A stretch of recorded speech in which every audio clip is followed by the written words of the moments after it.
Rasulillah Sayyidina Muhammad ibn Abdullah wa ala alihi wa sahbihi wa ala la hawla wa la quwwata illa billah rabbi shrah li sadri wa yassir li amri wa hlul 'uqdatam min lisani yafqahu qawli rabbi yassir li amri.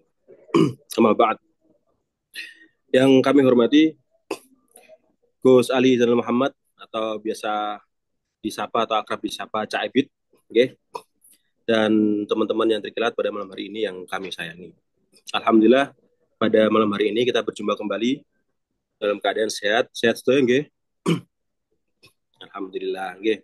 Salawat dan salam tak lupa kami haturkan kepada junjungan kita Nabi Agung Muhammad Sallallahu Alaihi Wasallam. Semoga kita semua mendapatkan syafaatnya nanti di yaumil qiyamah. Amin Allahumma amin.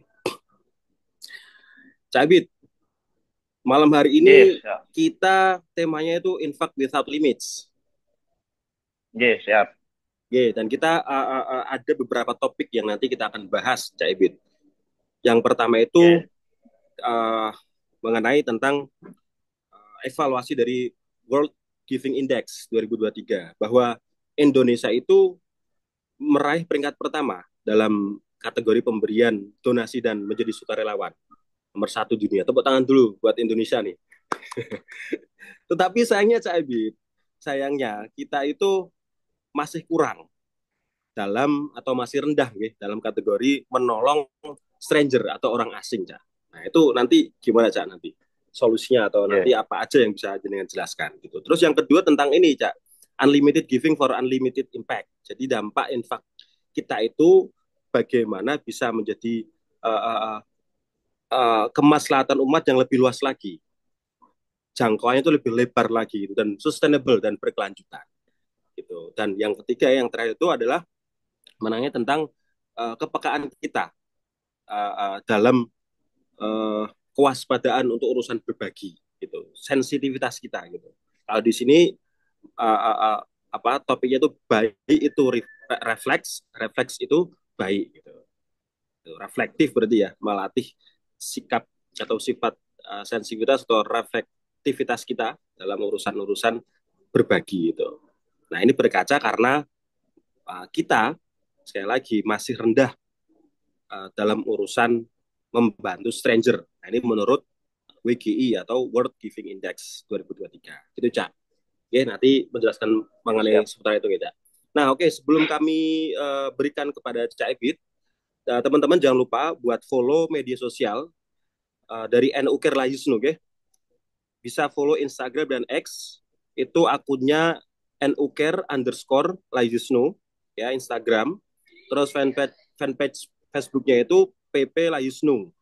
Itu terus di TikTok juga ada Layusnu, namanya nukare.layusnu. Itu dan juga YouTube bisa teman-teman cari namanya NU Care. Oke. Dan juga tayangan kita ini bisa jenengan akses di kanal YouTube NU Care.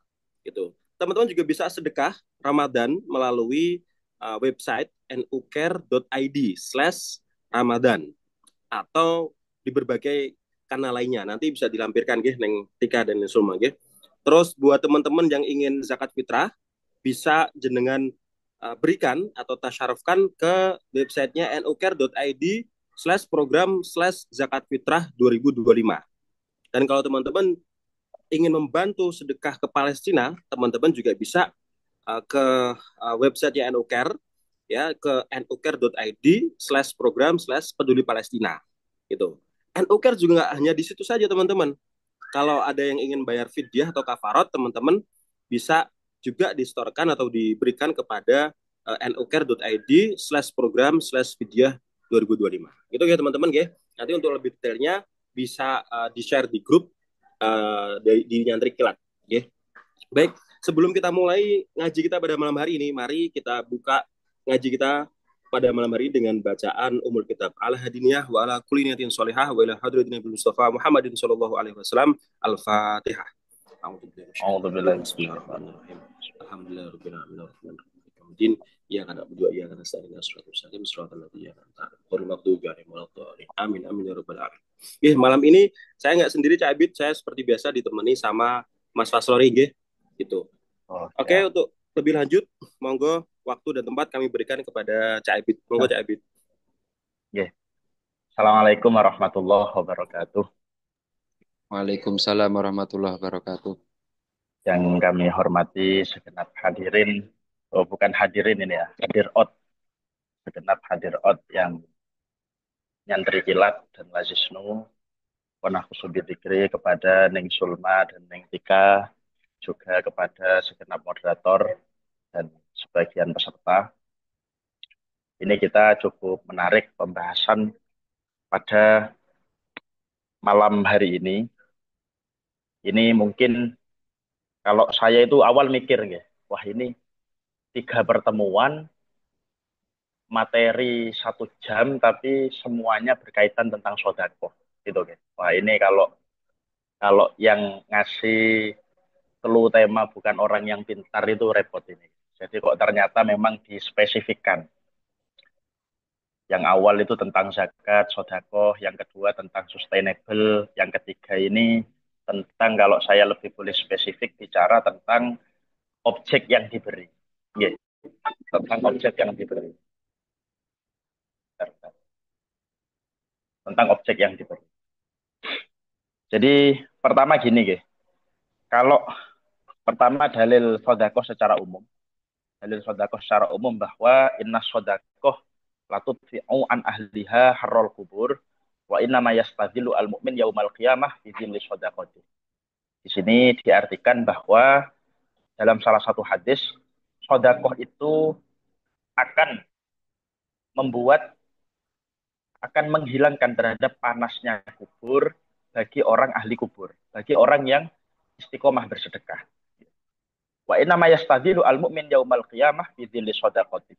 Jadi orang mukmin itu nanti pada hari kiamat akan bernaung pada naungan sodakohnya. Jadi semakin banyak dia bersedekah, semakin besar pula naungan yang dia dapatkan ketika pada hari kiamat.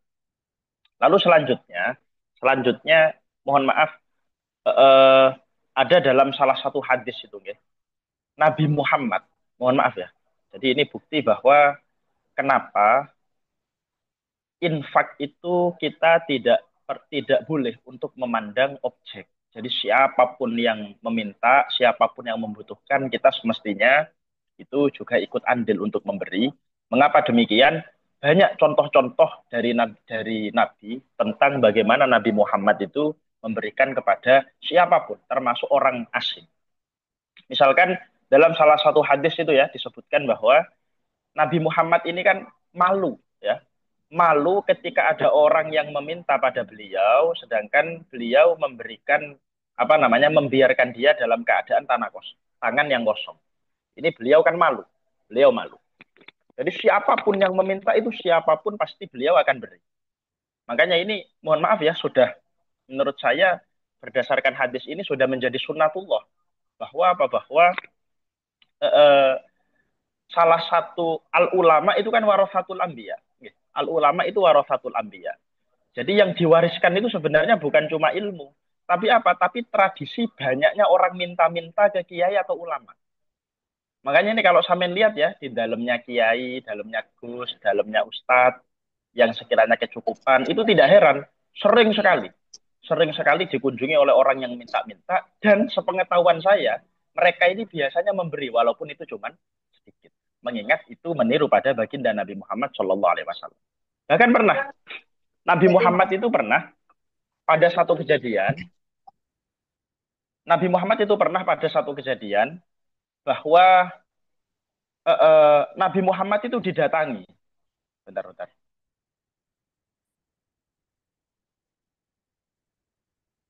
Bentar.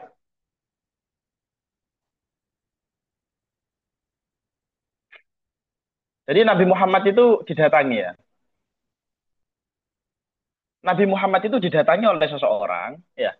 Dan ternyata seseorang ini minta sesuatu pada Nabi Muhammad. Ternyata Nabi Muhammad pas dalam keadaan tidak punya apa-apa. Ya. Nabi Muhammad tidak punya apa-apa, sedangkan orang ini minta, wahai Nabi, aku lagi gak punya apa-apa, aku meminta suatu harta kepada engkau. Ternyata jawabnya Nabi Muhammad bagaimana? Mohon maaf, saya sekarang masih belum punya uang. Tapi apa? Kamu coba, tapi kamu coba berkunjung ke toko itu, berkunjung ke pasar, ya. Kamu berkunjung ke pasar, kamu ambil, kamu mau minta apa, nanti tuliskan bahwa apa yang kamu ambil itu merupakan utang atas nama aku. Nah ini ya, ini merupakan menurut saya, bayangkan sifat kepedulian dan sifat kedermawanan Nabi Muhammad, sifat kedermawanan Nabi Muhammad, bahkan ketika Nabi Muhammad itu tidak punya apa-apa, beliau masih apa? Beliau masih eh, eh, memberikan kesempatan atau memberi pada orang yang meminta untuk dengan akad utang. Ini saking tibun nafsi, saking apa bersihnya hatinya Nabi Muhammad. Bahwa apa? Bahwa gini, selanjutnya ternyata ketika setelah orang itu ke pasar, setelah orang itu ke pasar mengambil barang-barang yang dia inginkan dan ditulis atas nama Nabi Muhammad sudah, saya membeli ini. Oh iya nggak apa-apa, kalau gitu kamu silahkan untuk kebutuhan kamu. Ternyata mohon maaf, di sampingnya ini ada sahabat Umar bin Khattab. Ada sahabat Umar bin Khattab, lalu apa? Lalu dia bilang, Nabi Muhammad, ngapain engkau memberi terhadap orang ini? Orang ini tadi sudah berkunjung ke rumahku dan sudah aku beri banyak. Kata Sayyidina Umar, orang ini sudah aku beri banyak. Ngapain engkau memberi kepada orang ini? Ternyata jawabnya Nabi Muhammad ketika dalam keadaan seperti itu, wajah beliau sedikit memerah, ya. Karena niatan beliau itu memberi tanpa pandang bulu itu siapa dan bagaimana dan apakah dia sudah dibeli oleh orang lain atau tidak. Akhirnya ternyata apa? Ternyata jawabnya Nabi Muhammad, aku tidak diutus sebagai rasul untuk melakukan sebagaimana apa yang kau lakukan. Jadi apa maksudnya? Nabi Muhammad itu memberikan indikasi bahwa kritikan yang dilakukan oleh Umar bin Khattab itu kurang baik. Karena untuk memberi sesuatu pada orang lain, kita tidak perlu tahu latar belakang, dia kondisinya bagaimana, dan lain sebagainya. Ini ya. Bahkan ini itu Nabi Muhammad. Bahkan ini kalau saya boleh jujur, ini ada sebuah cerita berkaitan dengan memberi kepada pengamen. Paham ya? Kadang kita, mohon maaf ya, waktu di lampu merah itu, kita waktu di lampu merah, ini masih sering. Misalkan kita menemui pengamen, menemui orang asing, dan lain sebagainya. Awal, mohon maaf ya, karena saya ini basicnya adalah orang fikih ya, orang yang fikih. Orang fikih seperti saya itu berpandangan bahwa memberi kepada pengamen yang itu misalkan ada indikasi bahwa dia itu alamatul fusak ya, ada tanda-tanda kefasikan, maka hendaknya kita tidak memberinya. Ya. Hendaknya kita tidak perlu memberinya karena apa? Khawatir uang yang kita berikan itu justru dibuat sesuatu yang haram. Dibuat beli minuman keras, dibuat apa dan lain sebagainya. Karena ada tanda-tanda fasik.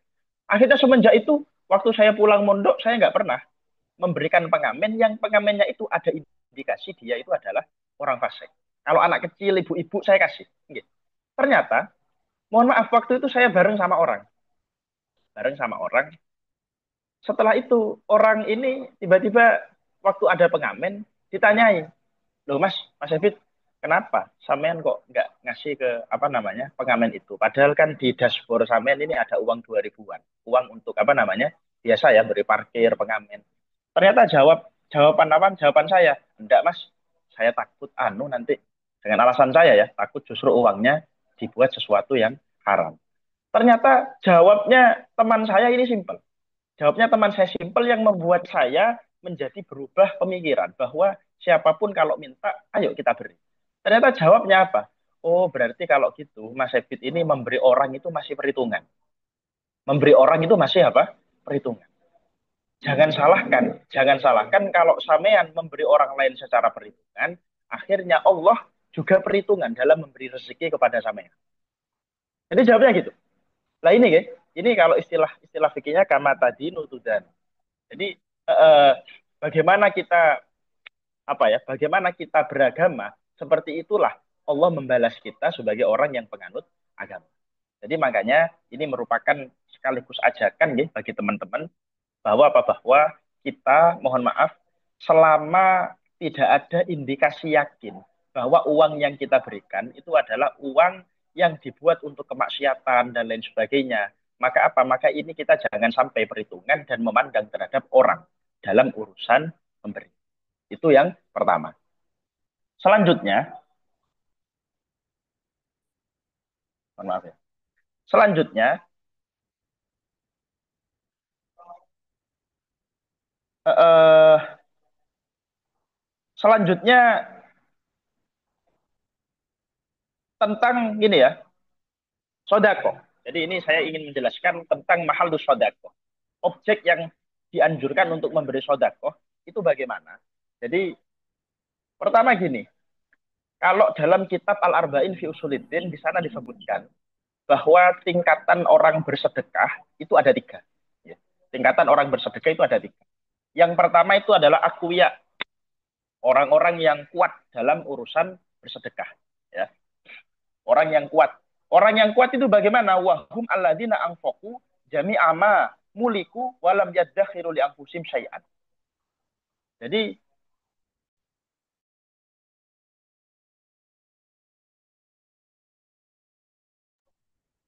Jadi orang-orang yang tingkatan pertama, orang yang kuat dalam bersedekah, itu adalah orang yang dia memberikan semua yang dimiliki dan sama sekali tidak menyimpan apapun harta untuk dirinya. Nah, ini cuman tingkatannya tingkatan sekelas Abu Bakar sama Umar bin Khattab. Gitu. Kalau kok tiba-tiba nggak ya. Kalau tingkatannya seperti siapa ya? Seperti Mas Farid Nabil, saya, Mas Fasrori ini mungkin masih belum kuat. Gitu. Semuanya diberikan kepada orang yang membutuhkan. Ini seperti dicontohkan sebagaimana Abu Bakar. Abu Bakar As-Siddiq itu ketika sama Nabi Muhammad butuh uang untuk perjuangan dakwah Nabi, maka apa yang dilakukan Abu Bakar, semua hartanya diberikan kepada Rasulullah. Ya, ini contoh yang dilakukan Abu Bakar. Yang kedua Umar bin Khattab. Umar bin Khattab itu yang diberikan separuhnya. Separuh harta dari beliau itu diberikan. Ya. Sedangkan Utsman itu sepertiganya. Ya, sepertiga hartanya Utsman bin Affan itu diberikan. Tapi ini mohon maaf ya, kenapa berarti kalau semacam ini kita tidak bisa membandingkan? Oh, berarti ternyata sahabat yang paling dermawan itu adalah Abu Bakar. Dan yang kedua adalah Umar bin Khattab. Yang ketiga adalah Utsman bin Affan. Enggak. Sebab apa? Sebab indikasi yang ada dalam sedekah ini itu menunjukkan bahwa Umar bin Khattab sebenarnya mau untuk menyedekahkan seluruh hartanya. Hanya saja apa? Beliau taat tuban dengan Abu Bakar.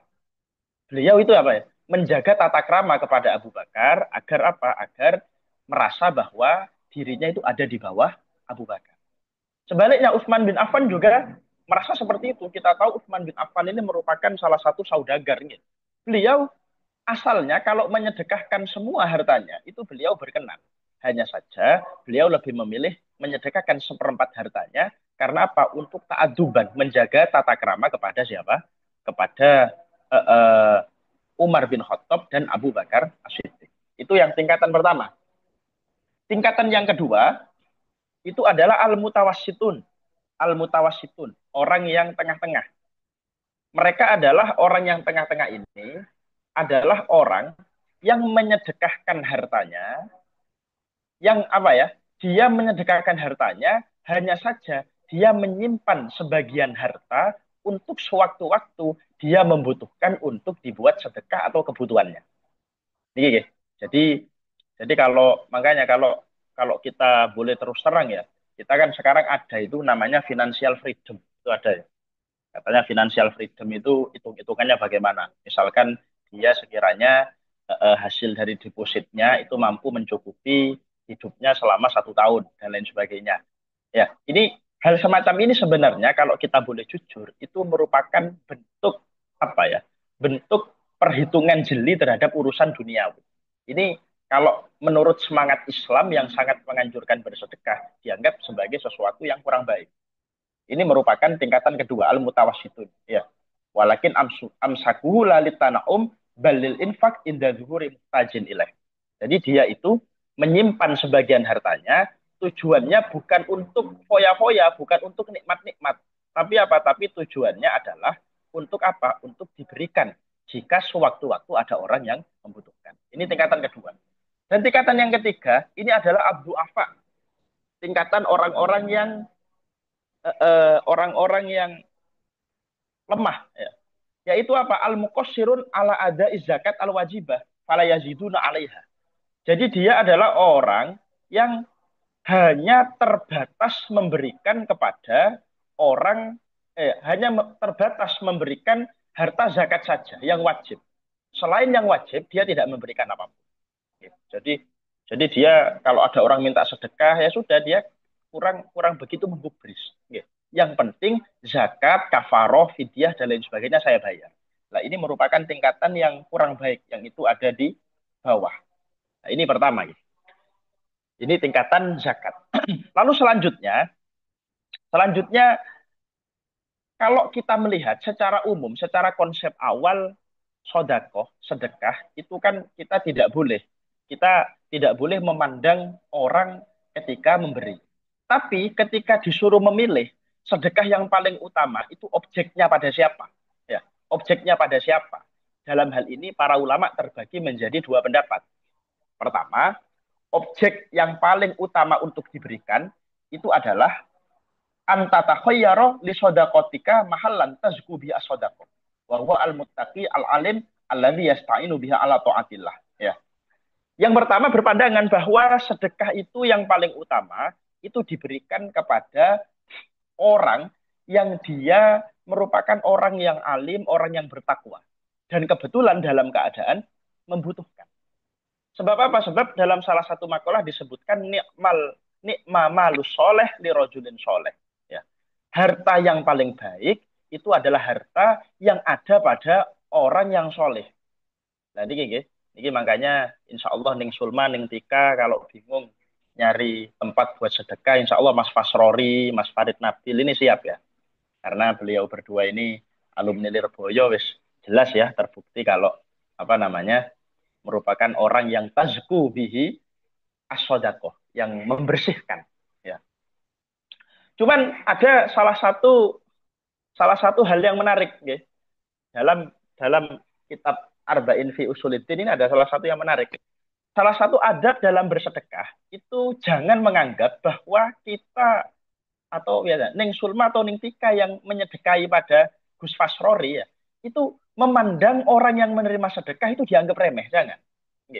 Justru apa? Justru sedekah ini merupakan bentuk kedermawanan Mas Fasrori dan Mas Farid Nabil karena mau menerima sodako dari Ning Sulma. Nih loh. Kenapa kok begitu? Analoginya kayak gini. Sedekah itu hakikatnya membersihkan terhadap harta. Gitu. Kalau zakat fitrah ini kan apa namanya membersihkan terhadap tubuh, terhadap diri. Gitu. Jadi makanya dianjurkan karena ini bentar lagi apa namanya tentang sedekah. Ya ini mungkin bisa jadi masukan ya Ning Sulma. Ini saya insya Allah 2-3 sudah take video 2-3 video tentang zakat sama sodako. Itu nanti saya upload di Reels itu. Monggo kalau misal mau apa namanya kolaborasi atau apa lumayan itu ke insight gitu ya. Itu apa namanya? Karena apa? Karena mohon maaf, orang yang disedekahi itu hakikatnya lebih mulia ya daripada orang yang bersedekah.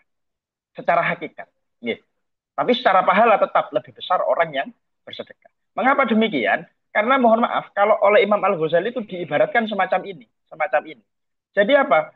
Misalkan kita bersedekah kepada fakir miskin. Jangan menganggap bahwa kita itu orang yang mulia karena kita memberi. Tapi apa? Tapi justru kita mesti bersyukur kepada orang fakir miskin tersebut. Karena dia mau menerima terhadap kotoran-kotoran milik kita. Jadi sodako itu diumpamakan sebagaimana apa? Kotoran. Sama halnya gini, kalau diumpamakan ya, ngapunten, jenengan waktu ketika fasdu, waktu ketika terapi bekam, cantuk itu ya, terapi bekam cantuk. Ini mohon maaf, yang menarik terhadap siapa namanya? Terhadap darah ya, darah dari tubuh yang dikeluarkan oleh apa nama al-fasod, orang-orang yang praktisi bekam itu adalah mereka, kan ya? Dan mereka membersihkan, lalu apa mereka diwadahi, dibersihkan. Jadi apa? Jadi ibaratnya orang yang bersedekah kepada orang yang disedekahi itu posisinya sama halnya seperti posisi orang yang membersihkan darah kotor yang ada pada tubuh kita. Semestinya kita bukan menganggap dia adalah orang yang rendah, tapi kita berterima kasih karena mereka sudah memberikan kebersihan pada diri kita. Nah ini yang pertama, pendapat pertama kalau bisa sodakoh itu diberikan kepada orang-orang yang solih. Orang-orang yang solih, al-muttaqi, al-alim. Dia orang yang bertakwa dan orang yang alim. Lalu selanjutnya, eh, eh, sodakoh itu yang paling utama dianjurkan kepada akriba, kepada kerabat. Jadi kalau di sini dalam kitab Fathul Mu'in dijelaskan wa qauha li qaribin la talzamuhu nafaqatuhu aula. Nggih. Al aqrab fal aqrab minal maharib. Jadi bersedekah yang paling utama itu adalah pada kerabat. Begitu halnya zakat. Ya. Jadi ini mungkin mungkin gini, kita misalkan ya harus menyisihkan harta yang ini memang diperuntukkan untuk siapa namanya? Diperuntukkan untuk orang yang dekat kita dan diperuntukkan sewaktu-waktu kita memberikan kepada orang orang lain. Ini ya. Karena apa? Karena gini. Kemarin ada salah satu penjelasan dari kiai saya cukup menarik ya. Sekedar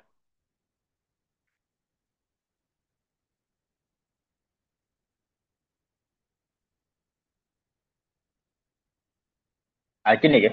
Jadi kalau dawuh dari kiai saya, Kiai Kafa, bahwa gini, sejatinya harta yang kita miliki itu bukan sepenuhnya milik kita semua. Jadi misalkan kita punya uang berapa 100 juta, itu hakikatnya bukan milik kita semua. Tapi apa? Tapi ada harta orang lain yang Allah titipkan di dalam harta kita. Ya.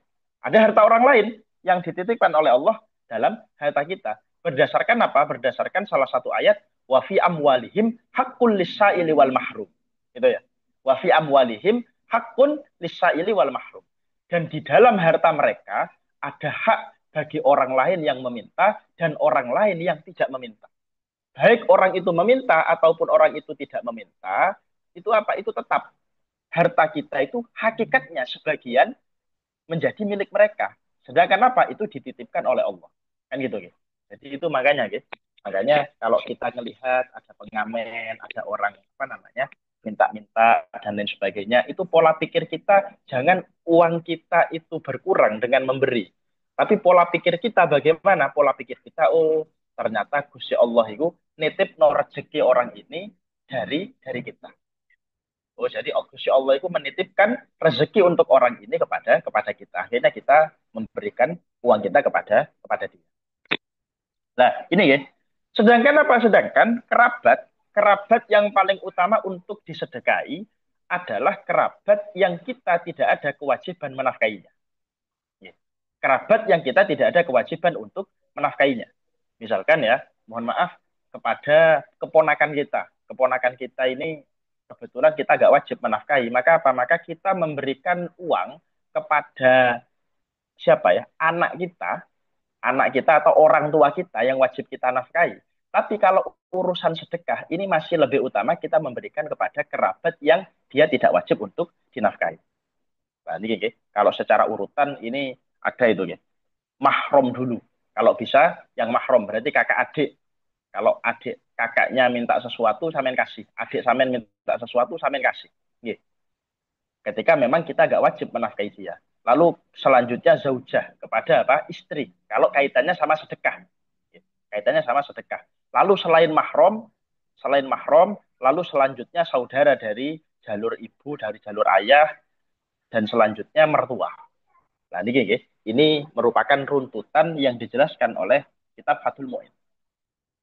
Lalu selanjutnya eh, eh, berkaitan dengan nih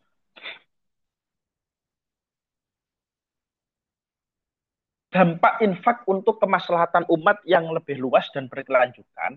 Ini saya teringat salah satu ayat. Jadi ini betapa besarnya fadilah atau keutamaan dari sodakoh. Bahwa dalam Al-Quran itu dijelaskan. Masalul ladzina yunfiquna amwalahum fi sabilillah kama habbatin ambatat sab'a sanabila fi kulli sumbulatin mi'atu habbah. Yang artinya perumpamaan sedekah yang dikeluarkan oleh orang-orang yang menafkahkan hartanya di jalan Allah itu adalah seperti dengan sebutir benih. Jadi apa ya? Sebutir benih yang menumbuhkan 7 bulir, pada tiap-tiap bulir itu ada 100 biji. Jadi bayangkan ya, kita kalau bersedekah itu ibaratnya sebagaimana kita menanam biji pohon mangga, misalkan lah ya. Dan ternyata apa? Dari pohon mangga itu eh, eh, tumbuh 7 tangkai. Dan setiap 7 tangkai itu ada 100 buah yang itu bisa ditanam lagi. Berarti hakikatnya berdasarkan ayat ini ya, berdasarkan ayat ini, dengan kita memberikan apa namanya, memberikan uang, itu pahalanya dilipat gandakan sampai 700 kali lipat. Oke, dilipat gandakan sebanyak 700 kali lipat. Itu pun ditambahi sama Allah. Wallahu yudha'ifu liman yasha. Allah itu melipat gandakan pahala dari orang yang bersedekah bagi siapapun yang beliau kehendaki. Wallahu wasi'un alim. Selanjutnya Allah itu merupakan zat yang apa namanya, maha luas karunianya dan juga lagi maha mengetahui. Nah ini ya, ini misalkan gini. Sekarang kalau kita boleh jujur, banyak sekali cerita. Banyak sekali cerita tentang bagaimana orang yang ahli sodako itu apa ya? Itu betul-betul diberikan kecukupan pada kehidupannya. Misalkan gini, dan juga seperti kata Nabi ya, bahwa asahi, orang yang dermawan ya, itu apa? Itu merupakan qoribun minal jannah, ba'idun minan nar. Dia adalah dekat menuju surga, jauh menuju neraka, dan juga qoribun minan nas. Dan juga apa? Dia disukai oleh orang. Makanya sering ya, sering pengapunten kalau kita boleh jujur. Di masyarakat kita, itu maka pasti, coba, ketika misal pengalaman saya selaku orang yang pernah punya majelis ya, punya majelis, itu sering, orang-orang itu saya tanya, Bu, sampean lebih suka mana? Kiai yang itu rodo pelit, maksudnya, kiai atau ulama yang itu pelit, dengan apa? Dengan preman atau bromo corah. Sedangkan apa? Dia itu dermawan. Dia apa? Dermawan. Nah ini ternyata masyarakat itu kompak ketika seperti itu menjawab bahwa yo pulau luwe seneng apa? Preman tapi apa? Tapi dia itu dermawan. Nggih.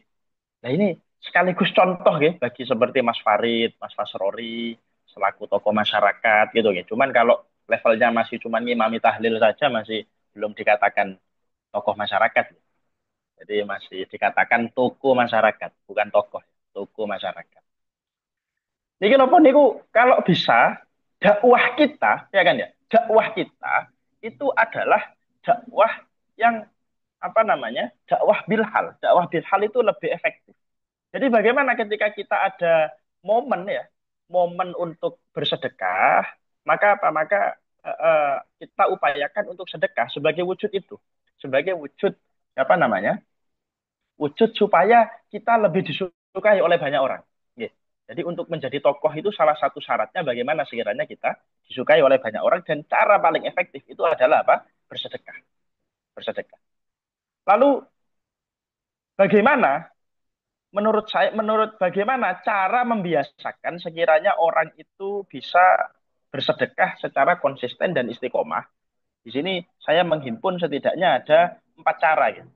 Pertama, dalam bersedekah itu upayakan kita menetapkan jadwal rutin untuk bersedekah. Misal ngapunten ya, ngapunten. Misalkan kita gini, pokok dalam 2 hari upayakan saya itu bisa untuk bersedekah. Ini kalau ada perasaan semacam ini, itu sangat istimewa. Impact-nya itu sangat istimewa. Gitu.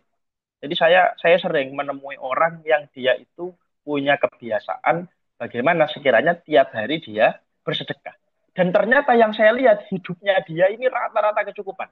Rata-rata apa? Kecukupan. Ini ya, menentukan jadwal apa? Jadwal rutin. Misalkan menentukan sejumlah uang yang akan disedekahkan setiap minggu atau bulan. Setiap minggu itu menyediakan sekian, setiap bulan menyediakan sekian. Misalkan dari tokoh-tokoh kita itu sebagian ada nggih, yang mana apa? Yang mana dia ini apa namanya? Mengumpulkan hasil rezekinya yang nanti diperuntukkan untuk kurban, misalkan gitu. Karena kurban sapi, kurban kambing itu butuh biaya yang cukup besar. Kalau misalkan langsung pas ketika bulan Dzulhijjah langsung mengeluarkan nominal besar, ini agak berat. Akhirnya apa? Akhirnya dicicil. Dicicil sekiranya apa? Sekiranya nanti pas ketika bulan Dzulhijjah itu betul-betul cukup untuk dibuat yang namanya apa? Kurban. Yang kedua, untuk membiasakan sodakoh itu dimulai dari yang kecil. Ya, dimulai dari apa? Yang kecil. Gitu. Makanya kalau dalam hadis itu disebutkan ittaqillaha walau bisyiqqi tamrotin. Ittaqillaha walau bisyiqqi tamrotin. Yang artinya takutlah kepada ittaqin naro ya. Ittaqin naro. Takutlah kepada neraka meskipun dengan cara hanya bersedekah sebutir kurma. Jelas ini ya. Bersedekah apa sebutir? Sebutir kurma. Ini sangat efektif. Sampean meskipun sedekahnya tiap hari, tiap subuh itu 1.000 terus. Setiap hari otomatis di Lazisnu mestinya ada gitu. Di Lazisnu program yang istiqomah bersedekah yang secara langsung apa namanya mengurangi ke nomor rekening kita. Itu apa? Ini ketika seperti ini dibiasakan ketika subuh. Maka apa? Maka ini sangat sangat menjadikan selain pahalanya besar, konsisten, itu apa? Itu banyak apa namanya? Banyak kejutan-kejutan yang akan terjadi pada hidup kita. Dan ini salah satunya dilakukan dengan yang namanya apa? Sedekah. Selanjutnya yang nomor 3 itu berbagi waktu dan tenaga. Ngapunten, misalkan mohon maaf ya, sampean nggak bisa nyumbang ketika ada acara gitu. Misalkan di desa itu ada acara dan lain sebagainya. Itu ya kalau bisa ikut nyumbang, ikut nyumbang, ikut nyumbang materi atau logistik, nyumbang beras, nyumbang jajan dan lain sebagainya. Kalau misalkan nggak bisa menyumbang karena memang nggak punya apa-apa, itu upayakan sampean menyumbang waktu dan tenaga, membantu terhadap pemasangan terop dan lain sebagainya. Kalau misalkan nggak bisa bersedekah materi, nggak bisa bersedekah logistik, nggak bisa bersedekah tenaga, minimal sampean nggak usah nyumbang komentar. Itu kadang ada ya, nyumbang apa? Nyumbang komentar. Ketika acara jadi, wes nggak melok nyumbang, nggak melok apa namanya partisipasi, nggak melok tenaga, yang ada malah menyumbang komentar. Ya, ini tentu tidak baik, tidak baik. Nah, selanjutnya yang terakhir ini adalah menanamkan nilai sedekah pada keluarga. Ya, jadi yang paling efektif dalam siapa namanya, dalam membiasakan sedekah itu bagaimana kita mencontohkan kepada keluarga kita. Ya. Sebab mohon maaf ya, kalau kita boleh jujur, orang itu kan memang ada yang pelit, ada yang dermawan. Ya. Ada yang pelit, ada yang dermawan. Dan kalau pasangan suami istri, mohon maaf ya, saya ini pernah dapat salah satu wejangan ya, wejangan. Pasangan suami istri, kok misalkan yang suaminya itu dermawan, biasanya yang istrinya itu pelitnya nggak karuan. Biasanya, biasanya loh ya. Jadi yang misalkan ya, kayak Mas Fasrori ini kayaknya wajah-wajahnya wajah dermawan ya, wajahnya dermawan ini. Cuman dermawan urusan senyum maksudnya Mas Fasrori ya. Kalau dermawan urusan materi saya kurang paham saya. Oke.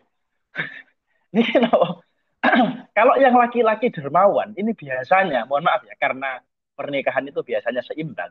Ini biasanya yang laki-laki itu apa ya?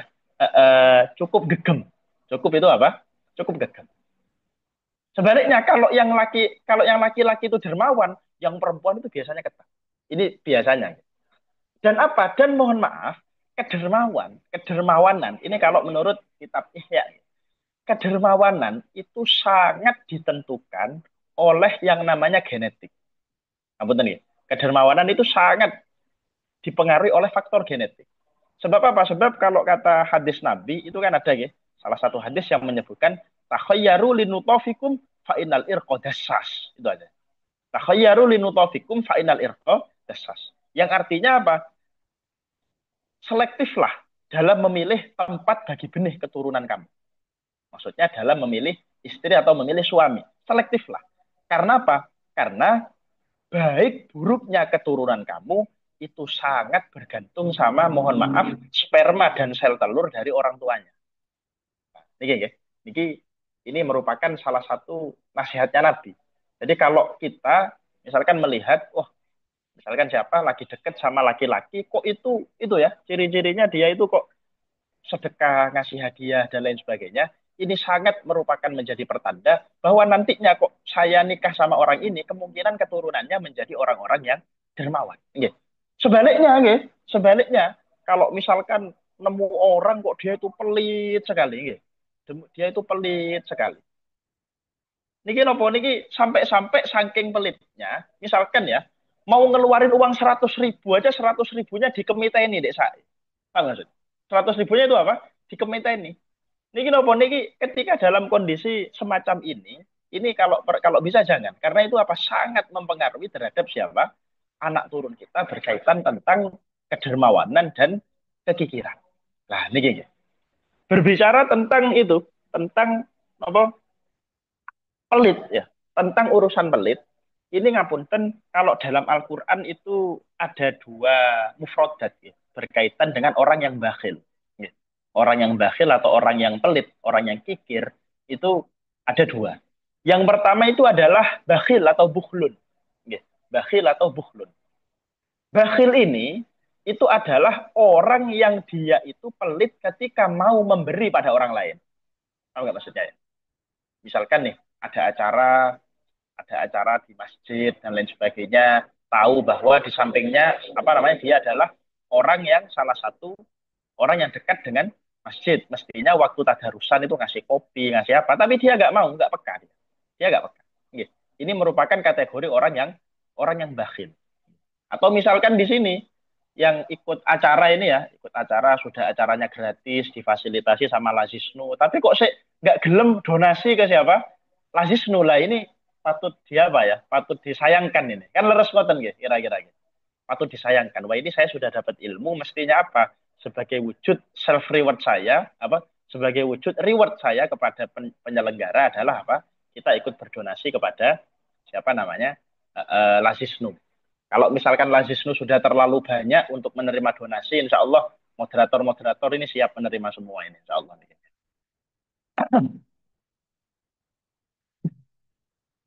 Enggak, mentalnya moderator kok senengannya nerimo aja, enggak gelem kayak gitu, mentalnya moderator. Jadi ayo, ini apa ya? Kita harus moderator. Ini kita mohon maaf ya. Kita itu kalau kalau kata guru saya, gitu, Gus, sampean ini kudu eling, Gus. Kalau kata apa namanya kata teman yang saya anggap guru, Gus, sampean itu harus ingat, Gus. Sampean kalau bisa di dunia ini harus cukup, harus kaya. Dan jangan sampai punya mental orang yang meminta-minta. Karena apa? Karena dalam salah satu hadis kan disebutkan al-yadul ulya khairun minal yadis sufla. Gitu loh. Tangan di atas lebih baik daripada tangan di bawah. Maksudnya apa? Orang yang memberi itu lebih baik daripada orang yang menerima. Nggih. Tapi biasanya karena ini ya moderatornya pintar-pintar, Mas Farid, Mas Fasroni kan ini orang pintar. Loh, saya itu tangannya tetap di atas, Gus. Jadi meskipun saya itu dikasih, saya ngambilnya tetap tangan yang di atas. Berarti tetap lebih utama saya. Nah, ini gini. Nah, ini gini ya. Jadi ada yang pertama itu term atau kosakata mufrodat bakhil, yaitu orang yang pelit ketika mau memberi kepada orang lain. Ada term atau mufrodat yang kedua, yaitu syuhun. Ya, syuhun. Kalau dalam Al-Quran disebutkan wa uhdirotil angfusus syuh. Itu ada ya. Syuhun. Syuhun ini beda sama bukhlun itu beda. Syuhun itu, dia itu pelit gak cuman ke orang lain. Ke orang lain itu pelit, apa namanya? Selain ke orang lain pelitnya, itu dia juga pelit pada dirinya sendiri.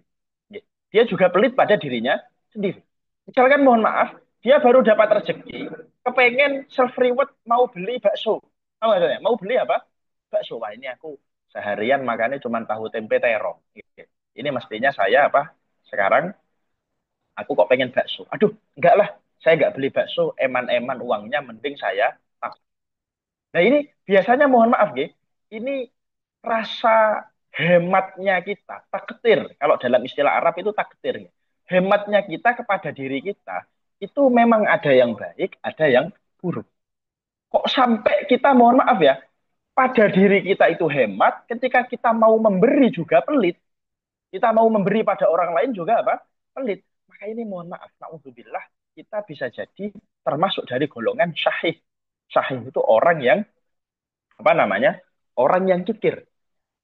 Orang yang kikir ya, bukan hanya pelit, dia kikir. Makanya kadang ada orang itu biasanya kalau dalam dalam apa namanya masyarakat, ketika ngadakan acara pengajian dan lain sebagainya, atau misalkan kayak kemarin ya kalau alumni Lirboyo ini tahu, biasanya kalau mau ada hall itu kan mesti apa jenenge ngadakan iuran. Terus ngapunten, kita itu kok ada teman, ini sekarang waktunya hall. sekarang waktunya haulnya kiai kita. Aku tak nyumbang 2 juta lah. Aku tak nyumbang apa? 2 juta.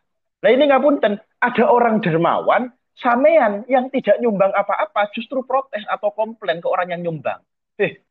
Kagean awak mulai 2 juta ngekei. 1 juta ini cukup. Nah ini bayangkan loh ya, bayangkan dia itu nggak ikut memberikan apa-apa, tapi dia justru apa namanya menghalangi terhadap orang lain untuk bersedekah sesuai dengan nominal yang dia inginkan. Ini kategori yang namanya apa? Syuhud. Dan ini tidak baik. Ya, ini merupakan perbuatan yang kurang baik. Maka dari itu teman-teman, ya, teman-teman eh, untuk bersedekah upayakan itu tadi, upayakan kita mulai dari yang kecil, kita apa namanya diberikan jadwal secara khusus. Karena apa? Karena dengan demikian kita yang asalnya kita yang asalnya mungkin cukup apa namanya memiliki sifat pelit dan lain sebagainya, tapi karena itu menjadi terbiasa, ya, kita menjadi terbiasa dengan sedekah kecil, kita akhirnya bisa terpancing untuk istiqomah dalam bersedekah dan bisa naik tingkatan menuju sedekah di nominal yang lebih lebih besar.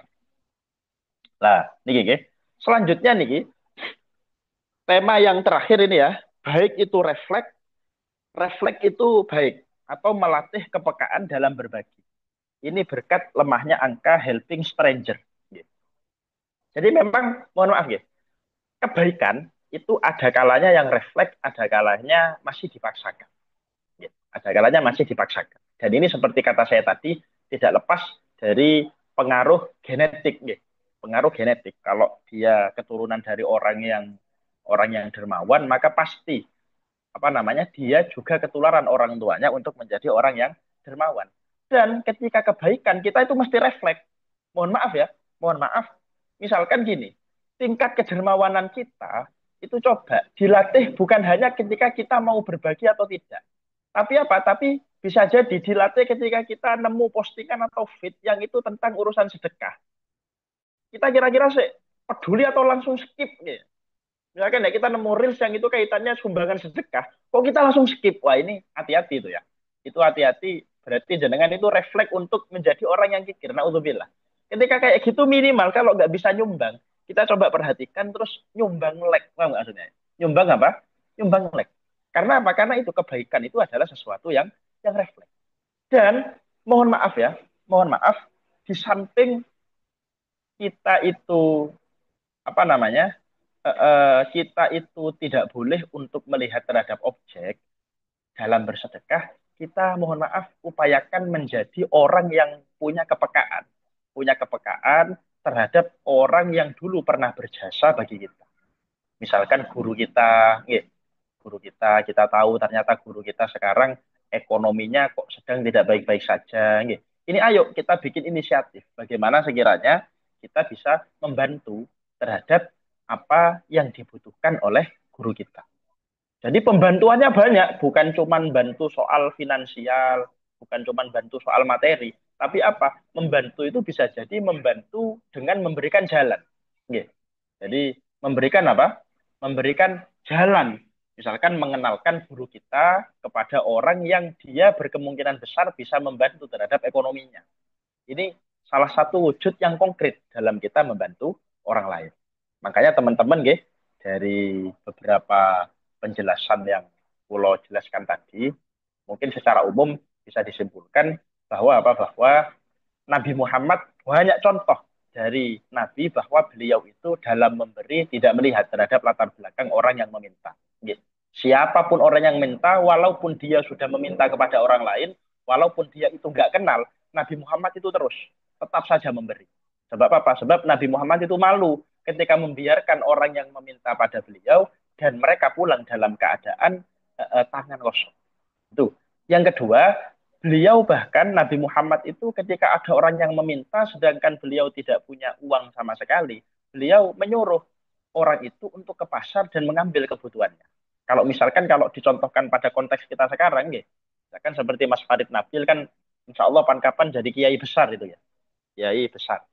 Entah kiai yang besar namanya apa kiai yang besar perutnya itu kan selisihnya tipis itu selisihnya. Niki, niki nopo niki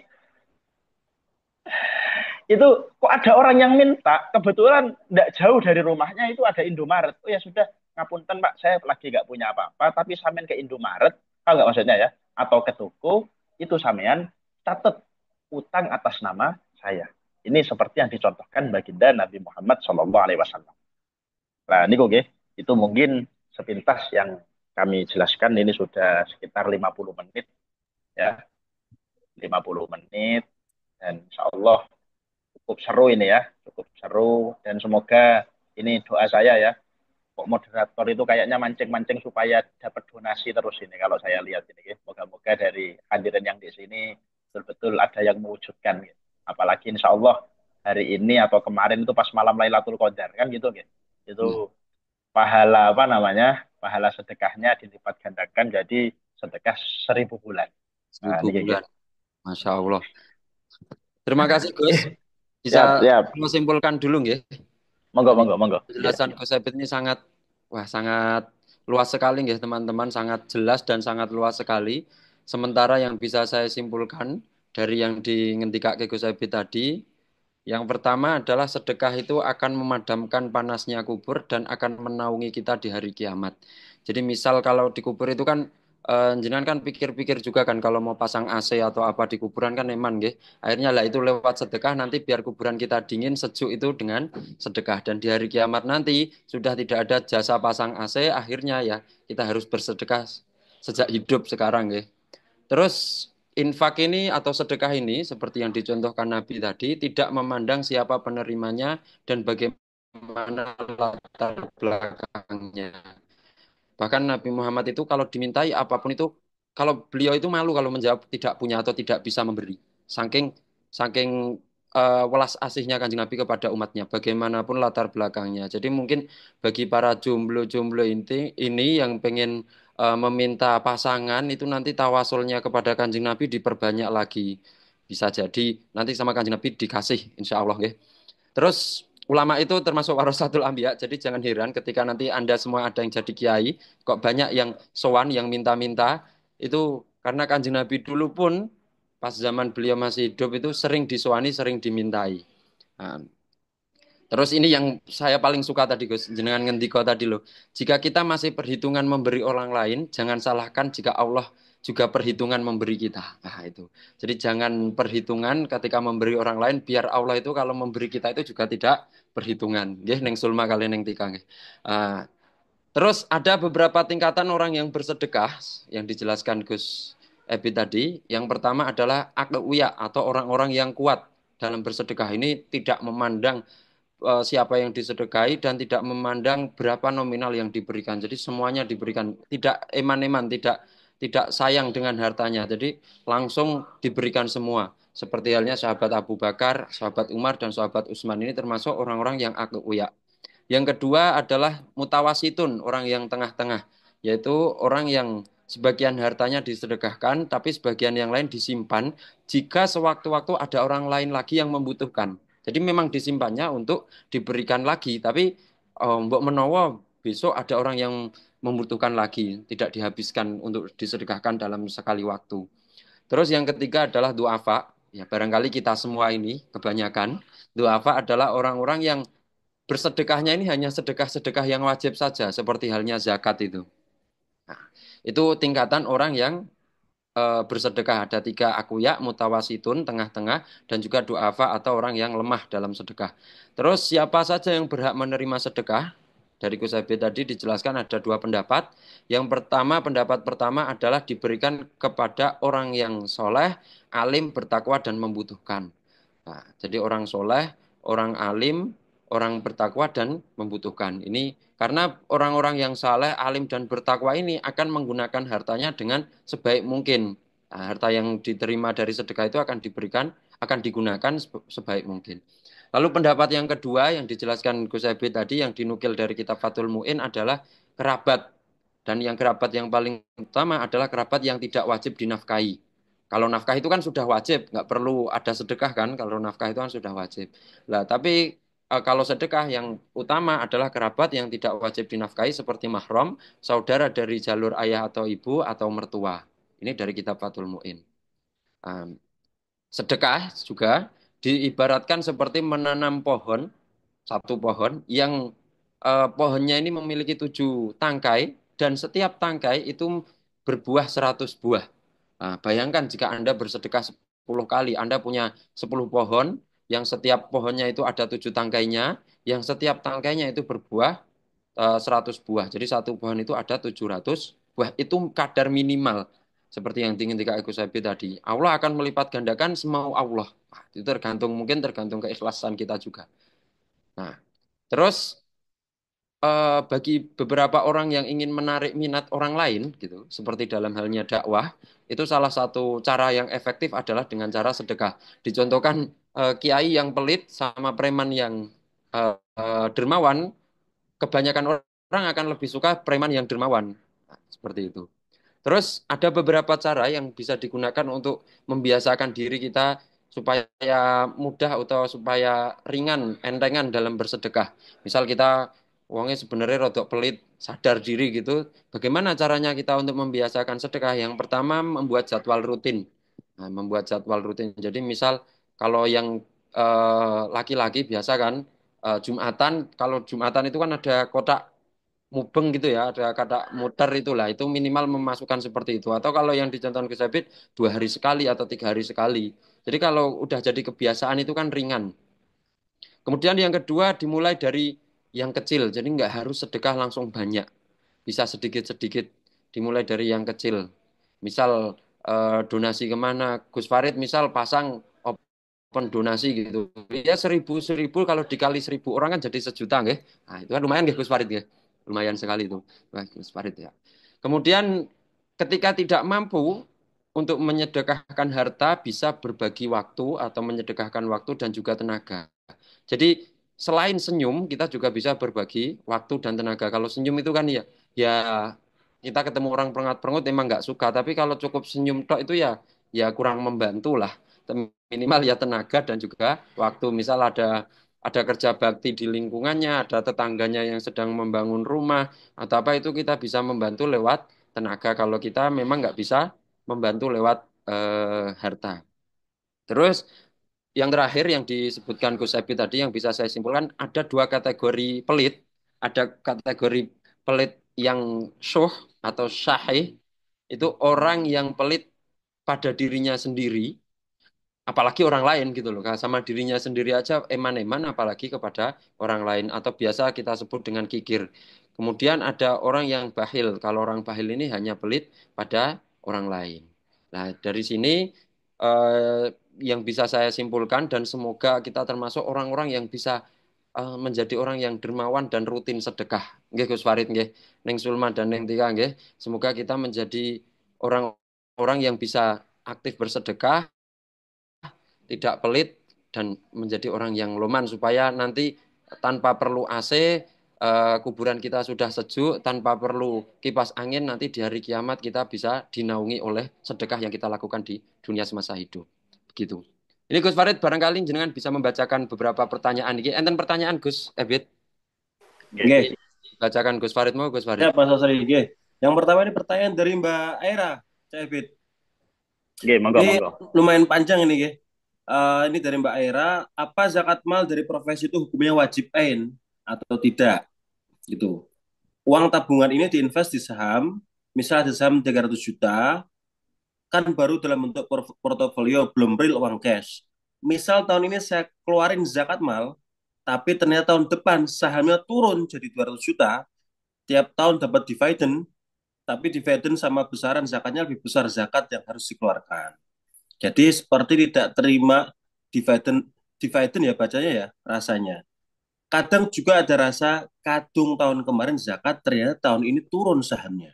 Atau sahamnya tiap tahun tidak tambah tapi terus dizakati jadi nominal di portofolio berkurang karena uang buat zakat, karena uangnya buat zakat. Padahal belum pernah merasakan uangnya dari saham dengan real. Bagaimana cara mengolah rasa dan pemikiran seperti itu? Kadang eman soalnya belum merasakannya secara langsung. Gitu. Jadi Oke, intinya oke. pilih apa ngeluarin zakat dengan kondisi yang semacam itu, Cak Erbit. Gitu. Terus kemudian lalu apa boleh zakat mal diberikan ke ipar yang baru lulus kuliah tapi masih nganggur? Nah, atau ipar masih Nggih, mahasiswa apa boleh diberikan zakatnya ke mereka. Nggih, mangkatan. nggih. Jadi ini nggih, apa namanya? Kemarin sebenarnya ini sudah dijelaskan di pertemuan awal ya, bahwa kita berpandangan zakat profesi itu sebenarnya tidak wajib. Ya, zakat profesi itu sebenarnya tidak wajib kecuali menurut pandangan dari madhab Hambali. Kalau bukan keliru itu Hambali dulu.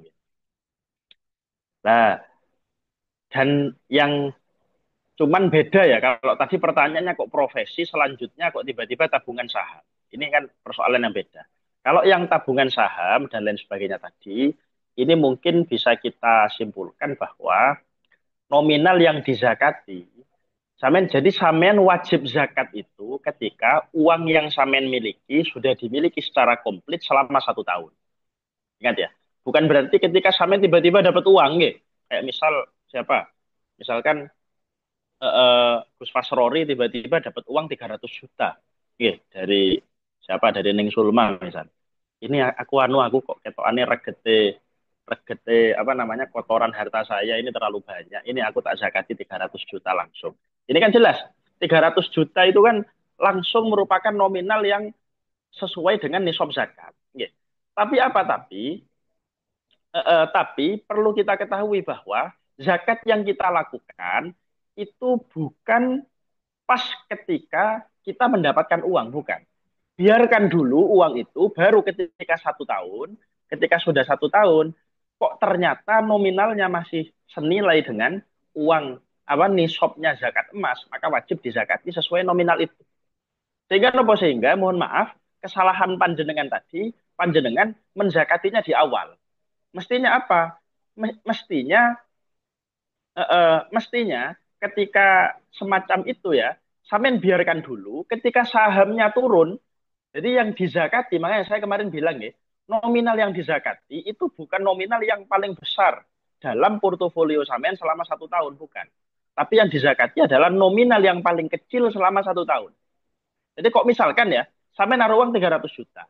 Sekarang gara-gara statementnya Pak Prabowo, ya, temennya Pak Prabowo tentang saham turun, harga saham itu apa? Turun.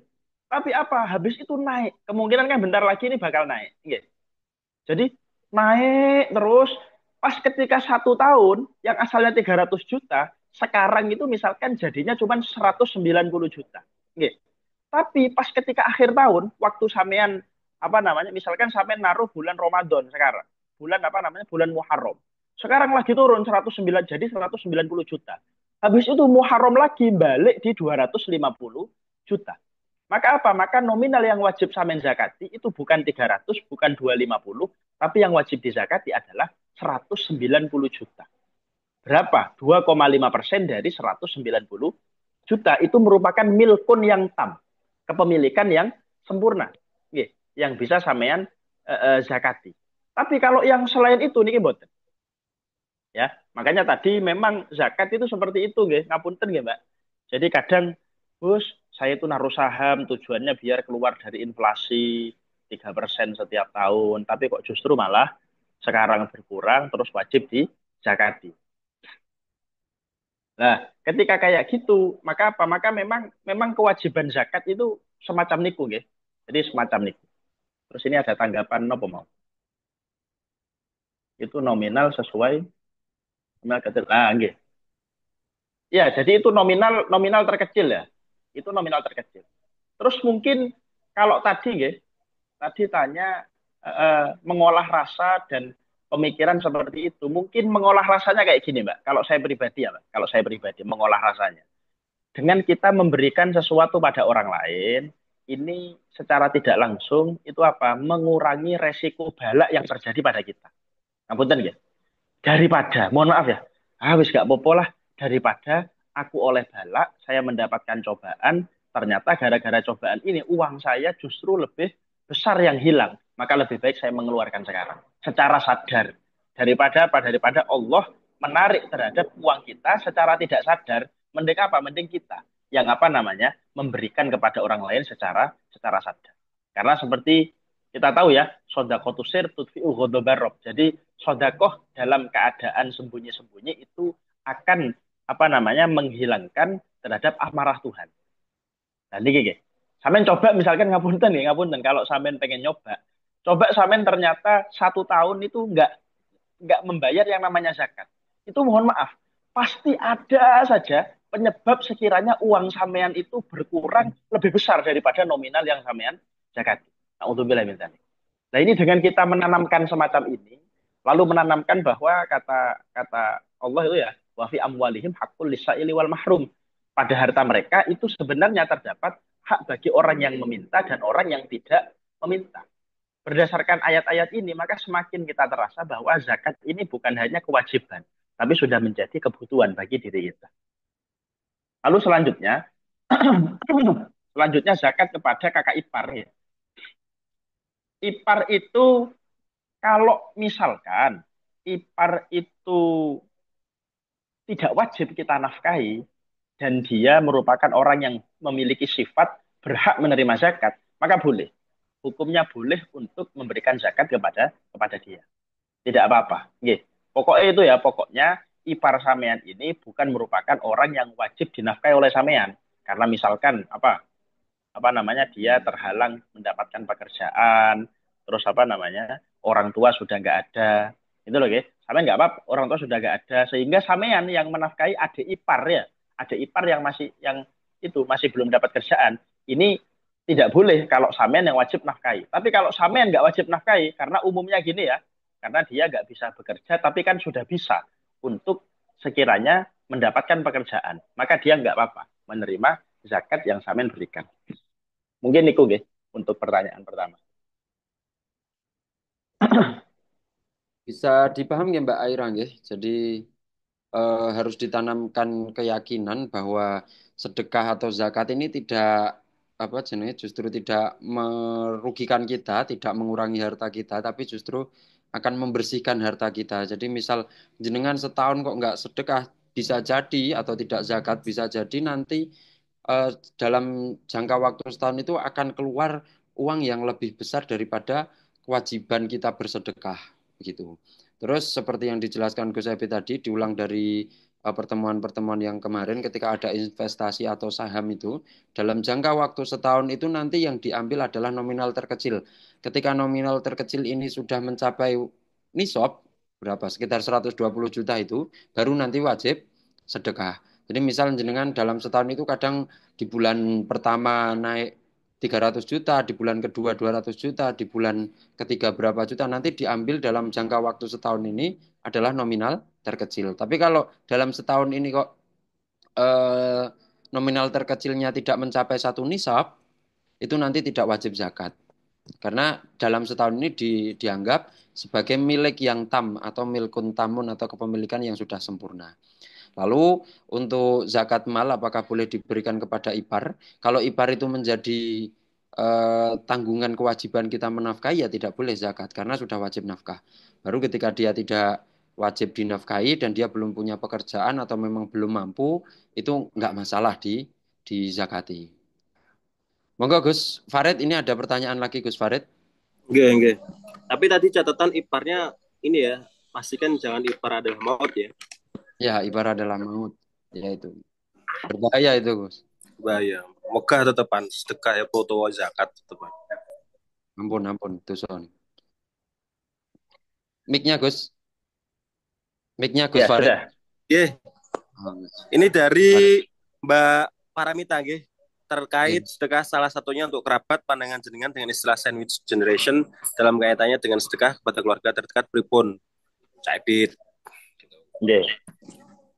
Wah ini berat ya. Jadi eh, jadi apa namanya sandwich generation. Kalau saya lihat sandwich generation itu merupakan generasi yang dia menafkahi jalur atas sama jalur bawah. Oke. Jadi dia berkewajiban menafkahi orang tua dan juga dia juga berkewajiban menafkahi siapa namanya anak ya anak. Ini memang memang tantangan ya, jelas merupakan tantangan bagi seseorang apalagi Gen Z, apalagi Gen Z. Jadi upayakan dalam orang yang dalam kondisi sandwich generation itu punya perencanaan keuangan yang betul-betul matang, betul-betul matang betul. Nggih. Dan mencari pekerjaan dan sarana investasi yang memang terbukti aman sekali. Nggih. Dan ini betul-betul sulit ya. Lalu kalau sedekah bagi sandwich generation itu bagaimana? Ya ini tetap al-aham fal-aham. Jadi yang paling penting itu tetap adalah menafkahi. Mohon maaf ya.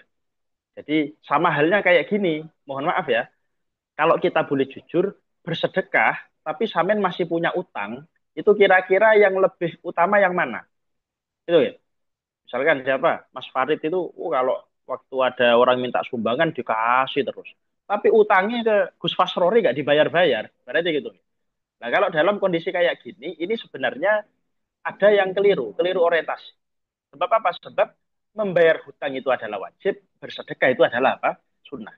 Nah, jadi apa jadi? Berkaitan dengan hal ini, karena sampean punya kewajiban yang itu pada orang tua dan itu pada anak, maka bersedekahnya itu hanya ketika, mohon maaf, kewajiban sampean yang sampean tanggung ya, yang sampean tanggung pada orang tua dan pada anak selesai, kok menyisakan uang sisa, maka ini monggo dibuat untuk apa? Sedekah.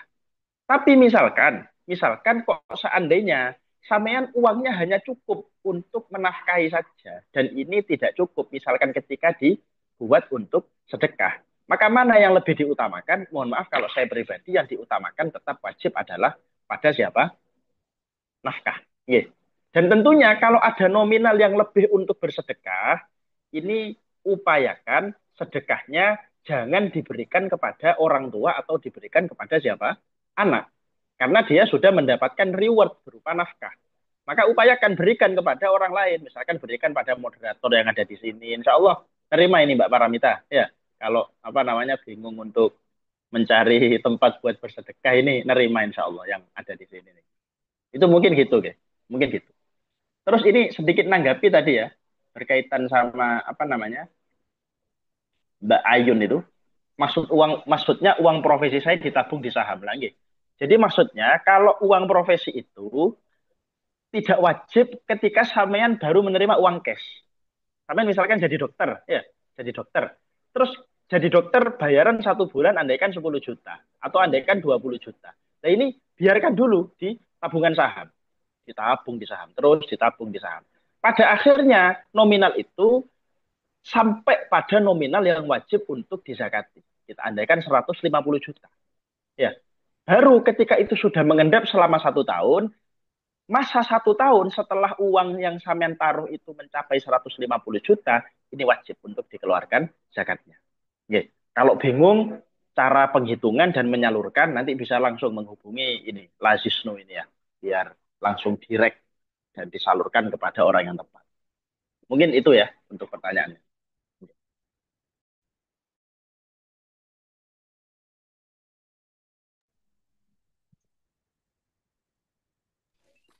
Oke,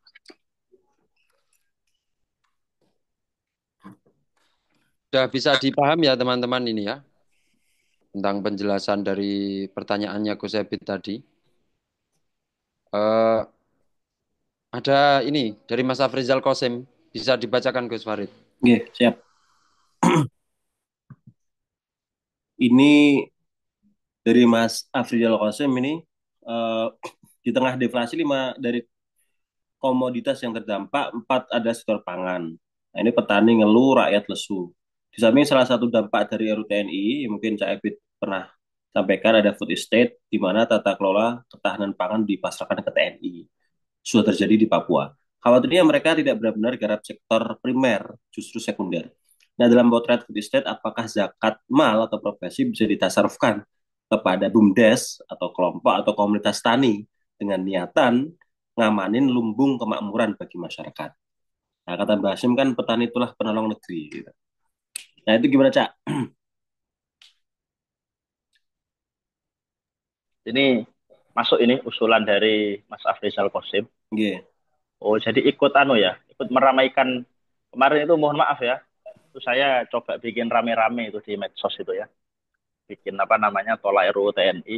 Itu kan nggak apa-apa ya, biar dari apa namanya pesantren itu ada yang tegas gitu loh. Nggak cuman lek ono wong nggak teraweh, wong nggak itikaf itu digegeri, tapi lek ono perkara dolim, kedoliman meneng, sekiranya namanya bersih. Ya ayolah kita jadi orang yang fair gitu ya maksudnya ya. Jadi walaupun itu saya dikecam banyak itu, dikecam banyak di DM dan lain sebagainya, tapi ayo kita maksudnya setidaknya santri itu kan mengamalkan itu ayat muru nabil ma'ruf bayan hauna anil mungkar gitu. Jadi itu pertama gini gitu. Zakat, kalau zakat yang itu berkaitan dengan tadi ya food estate, kemaslahatan dan lain sebagainya, maka kalau zakat perseorangan itu nggak bisa. Mohon maaf ya. Kalau zakatnya perseorangan itu nggak bisa. Zakat secara umum, misalkan ya, saya punya uang, maka apa uang ini yang kita zakatkan itu untuk 8 golongan tadi. Ya. Tapi mohon maaf, zakat yang alokasinya itu adalah untuk tadi ya, untuk mengamankan lumbung pangan, BUMDes dan lain sebagainya, ini bisa dilakukan ketika yang melakukan adalah seorang amil. Seorang siapa? Seorang amil. Misalkan Lazisnu. Ya. Kalau Lazisnu, Lazisnu ini apa namanya? Karena itu ibaratnya amil yang tahu betul kondisi masyarakat, kebutuhannya bagaimana, maka yang dianjurkan dalam kitab itu bukan hanya memberikan sesuatu yang sifatnya konsumtif. Cukup dikasih uang, habis itu apa? Ketika uangnya habis ya sudah selesai. Tapi apa? Tapi memberikan semacam jalan. Ya, memberikan apa? Semacam jalan. Salah satunya bisa jadi itu. Salah satunya bisa jadi beberapa uang-uang yang terhimpun dalam lembaga amil zakat itu diperuntukkan pada gerakan yang itu gerakannya berdampak pada apa namanya kemaslahatan masyarakat. Gitu. Khususnya kalau kayak gini kan kestabilan ekonomi, kestabilan pangan dan lain sebagainya itu sangat sangat sangat berpengaruh. Gitu. Jadi wewenang untuk mentasarufkan harta zakat kepada BUMDes dan lain sebagainya, ini kalau perseorangan nggak bisa. Mohon maaf ya. Tapi kalau misalkan ini yang melakukan adalah lembaga amil zakat karena memandang itu sebagai hal yang maslahat dan merata secara menyeluruh, maka hukumnya diperbolehkan. Mungkin mungkin Niku, mungkin Niku dari saya.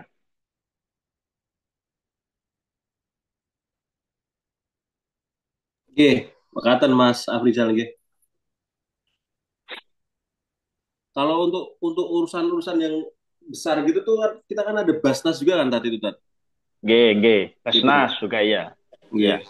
Makanya ini mungkin anu ya, mohon maaf ya, sekedar usul ya. Nggih. Saya itu kadang gumun, kenapa lembaga-lembaga zakat, Basnas, apalagi Basnas ya, kalau Lazisnu mungkin karena swasta ya, masih apa namanya diperuntukkan beberapa hal. Kalau kayak Basnas, itu kan pemasukannya pasti. Mohon maaf ya, ada pemasukan yang itu pasti karena memotong terhadap gaji para PNS dan lain sebagainya. Nggih. Kan itu penyalurannya ke Basnas. Cuman yang saya gumuni, kenapa dari lembaga amil zakat yang itu negeri ya, yang itu formal dari pemerintah, ini justru tiap tahun masih banyak menyisakan saldo, Pak. Nah, Tahu nggak maksudnya? nggih. Padahal kita nggak kekurangan loh nyari orang fakir miskin ya kan gitu. Nggih. Pada orang yang hadir di sini, insya Allah siap ini kalau nerima apa namanya, untuk nerima saldo-saldo yang ada pada Basnas itu kan kita siap sebenarnya. Tapi cuman saya gumun kok bisa pemasukannya itu jelas dan lain sebagainya. Tapi ketika laporan pertanggungjawaban, bayangkan ya yang saya tahu sendiri ya di Basnas Jember sini, itu ketika laporan pertanggungjawaban, kadang saldonya itu nyampe sekitar di angka 25 sampai 40 juta. Itu saldonya. Nah, ini kan kalau disalurkan ke Mas Fasrori, Mas Farid Nabil kan lumayan kan?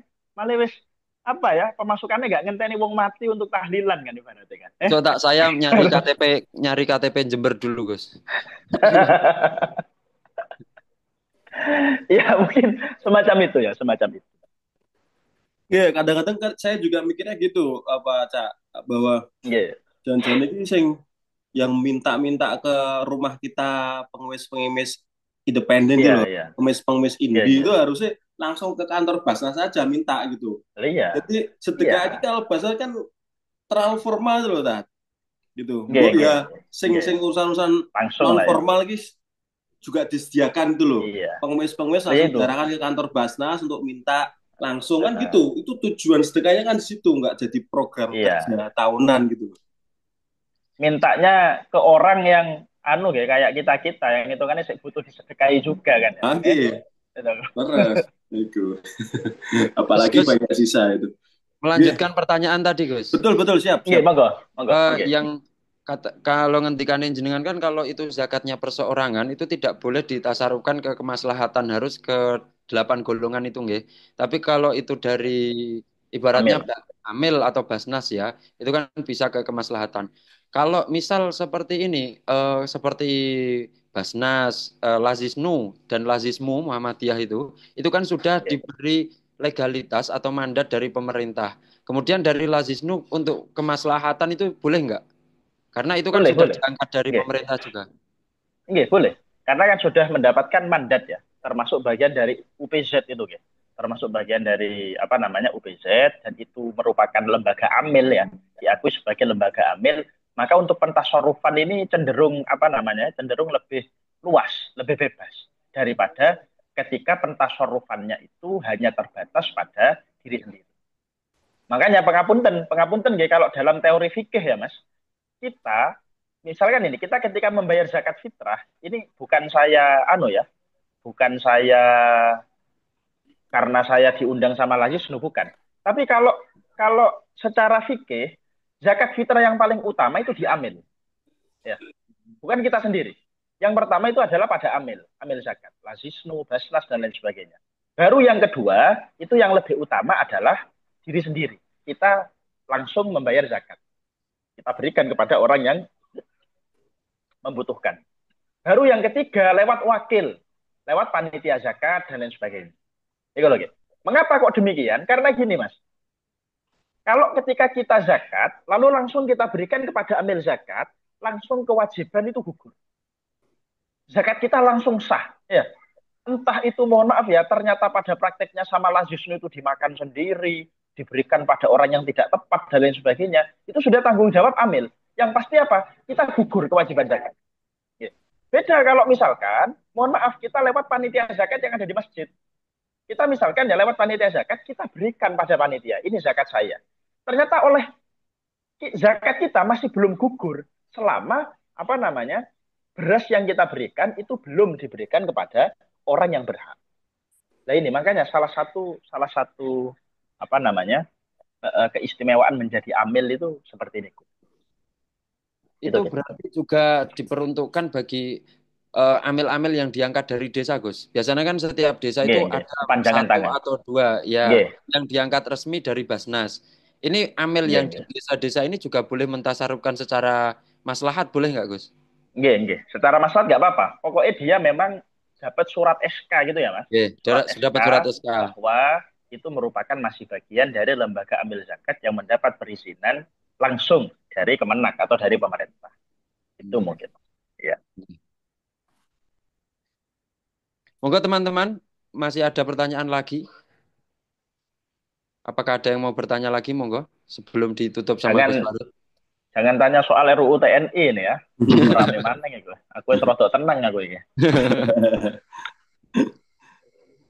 Yang mana Mbak Ayun? Ini, yang tadi, Gus. Mungkin jenengan bisa menjelaskan sendiri lewat apa namanya open mic, bisa bersuara secara langsung dimaturke ke Gus Ebit. Oke. Iya, tadi itu Mbak sudah kan. Sudah saya jelaskan secara umum ya bahwa zakat profesi itu secara umum para ulama itu tidak mewajibkan. Para ulama tidak mewajibkan kecuali pandangan dari salah satu mazhab. Ya. Sehingga apa? Sehingga saran saya kalau memang uang profesi sampean itu tidak dipotong, ya. Jadi karena sampean bukan PNS misalnya, kalau PNS kan dipotong. Ya. Misalkan karena sampean profesinya di swasta yang itu tidak dipotong untuk atas nama zakat. Beda kalau pemotongannya untuk atas nama dana pensiun, ini nggak dihitung. Ya.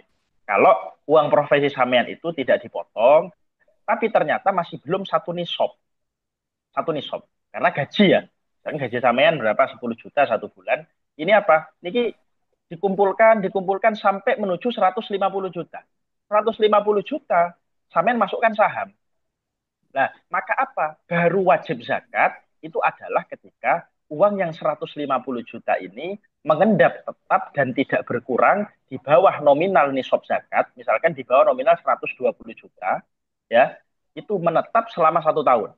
Baru ketika seperti itu wajib untuk dizakati oleh sampean. Jadi zakat profesi itu yang apa ya? Kewajiban zakatnya justru bukan karena profesinya, tapi karena apa? Karena dari uang yang dikumpulkan itu akhirnya nyampe pada satu nisab emas. Sehingga zakat profesi ini kita compare ke persoalan zakat emas dan perak. Emas dan perak itu. Kira-kira seperti itu, Mbak. Mbak siapa? Berarti kewajiban zakat profesi itu hanya pada satu madhab, itu Mbak ya, Mbak Yeah. Ayu. Terus ketika sudah mengendap selama 1 tahun dan itu dalam jangka waktu 1 tahun ini sudah mencapai satu nisab gitu. Karena tabungan saya sudah satu nisab makanya jadi wajib gitu nggih. Ya satu Yeah, nisab yeah, tapi yeah. sudah 1 tahun dan dalam jangka waktu 1 tahun ini satu nisabnya itu tidak berkurang ya Gus, tidak di bawah satu nisab gitu Yeah, loh. yeah, Terus nanti diambil nominal terkecil dalam jangka waktu setahun. yeah. Itu 25% dari eh, berapa? 2,5% dari jangka waktu Pakainya setahun. emas 80 gram lah. Kita ambil hitungan emas berapa? 80 gram. 80 Sebenarnya gram. ada yang bilang 82, ada yang bilang 77,5. Kita ambil yang tengah lah, 80 gram. Emas Ya. 80 gram itu kalau seandainya sekarang harganya 1.700.000 tinggal dikalikan. Kira-kira berapa nih shopnya? Gitu. Nggih. Nggih, clear nggih, Mbak Ayun nggih.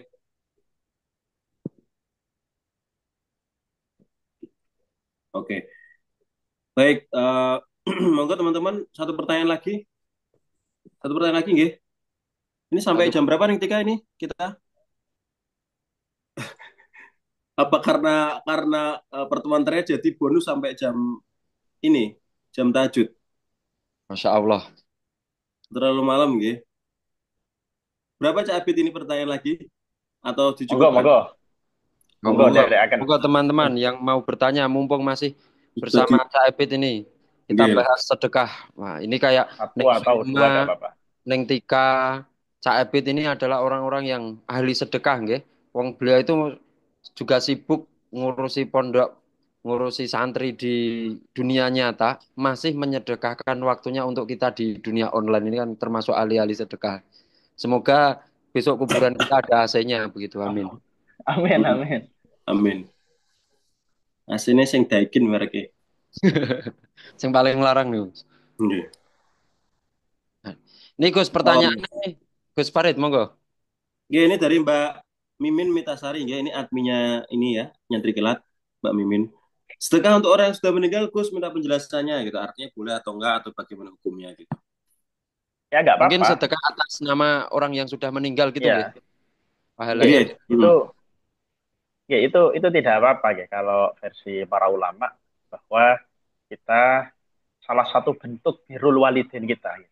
Salah satu bentuk birrul walidin kita kepada orang yang sudah meninggal atau orang tua yang sudah meninggal itu adalah apa? Adalah ketika kita sodakoh, lalu apa sodakoh itu kita niatkan untuk siapa namanya?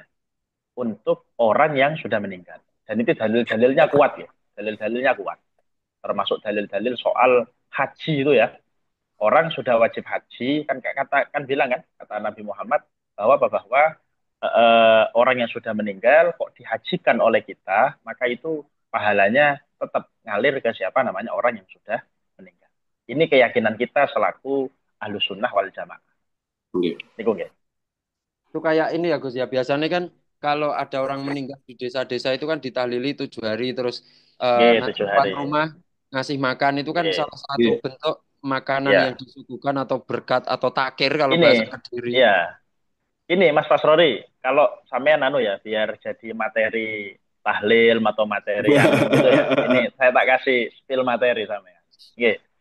Jadi intinya gini, mengholi orang tua itu bisa dengan 3 cara, Mas Fasrodi. Bisa dengan 3 cara. Pertama, mohon maaf ya, kita zikir, kita apa namanya?